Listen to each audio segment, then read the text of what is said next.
Good morning, everybody. Good morning, everybody. Welcome to the 2019 Social Innovation Summit. I'm so happy to be here with you all. I thought he was talking about sabers and all because last night at the 2-Bit Circus, I was doing the saber sword virtual reality thing, and it was really fun. A $100 bill, it was cool. It was good, so thank you, Brent, for kicking us off with the 2-Bit Circus. We have a room full of dreamers and doers. This is a remarkable room. And I want to thank each of you all for investing the time to be here. I do want to thank Zeev, who's not yet here, thank Landmark Ventures, and all of the sponsors for welcoming us to Los Angeles. It's not that sunny. So just for a second, nobody listen unless you're one of my San Francisco peeps. San Francisco peeps, did you all bring the fog? No, I'm serious, you guys. Don't be jealous that LA has it, but don't bring the fog. Not cool. Not cool. We'll have it hopefully again in San Francisco, but we're so happy to be here in Los Angeles and be with all of you all today. So in 1940, there was a woman who was driving ambulances in the underground during World War II. And she found out that she was on a list of the first people Hitler had decided to round up when he marched into the city. Pregnant and scared, she stole a car, drove to the south of France, and came to America. Her name is Francesca, and she's my grandmother. 30 years later, 1970, a young woman is graduating from Columbia Business School, MBA in finance. She's one of the top 5% of her class, and yet not one employer would interview her. Her name is Patricia, and she is my mother.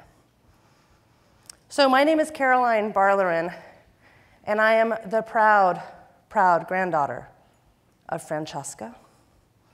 I am the proud daughter of single mother who raised 2 incredibly independent girls while being very, very successful in business. My mother, Patricia, and I'm also extraordinarily proud to be the mother of 7-year-old Astrid, who is kind and generous and curious about the workings of the world. A world that has both great beauty and great pain. So we all can think about the people whose shoulders we stand on. We all know who those people are. And if we think about their stories, we often think about intersections. And those intersections are what I want to talk about today. So for my grandmother, the intersection was really around freedom and tyranny. For my mother, it was around navigating a male-dominated world in the 70s, working in oil and gas at Goldman Sachs, and being a nurturing mother. What are your intersections? Before I go on, I just want to actually ask, I see a lot of people in the back. So if you have a chair next to you, do me a favor, raise your hand just so we can get some more folks sitting. It's all good to take a stand as part of the Social Innovation Summit, but you're going to be sitting for a long time. So let's figure out some chairs. So please, yeah. So keep your hand up, and so there's a chair. So please come on in, come on in, come on in.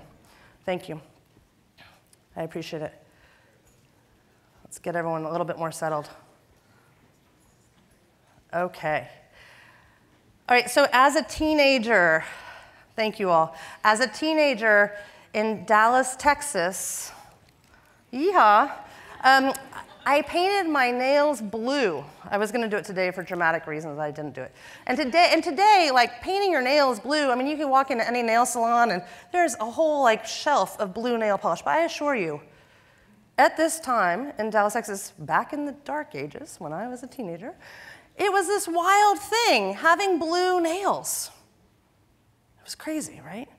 And then a few months later, I came home, and my mom had blue nails. What is that? All right, so what do you think I want to do? Do you think I want to have anything to do with blue nail polish ever again? No. No, because it had gone from cutting edge to mainstream. Now, at this point, you're thinking, I don't think I've had enough coffee because I don't understand where she's going with this, intersections and blue nail polish. Don't worry, I've got you. I'm going to take you there. Social innovation sits at the center of profit and purpose.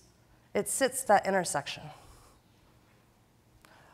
I think this is a really interesting time for social innovation because I think we've gone from niche to normal. Maybe even from normal to mainstream. And I'm curious about that. So S&P 500s in 2011, there was about 20%, a minority of 20% were reporting their environmental, society, like governance, their ESG goals. And today, a whopping 85%, a majority, is presenting them, which is mainstream. Is that success? Is that how we define success? Maybe, possibly. You know, when we started Taproot Foundation in 2000, 2001, the idea of business professionals giving their skills to nonprofits and nonprofits doing capacity building was crazy. The idea of pro bono beyond law was crazy. Now, skills-based volunteering is pretty ho-hum. A lot of us do it. Is that success? In 2003, 2004, working at Level Playing Field Institute, we were doing unconscious bias training in Second Life in virtual world.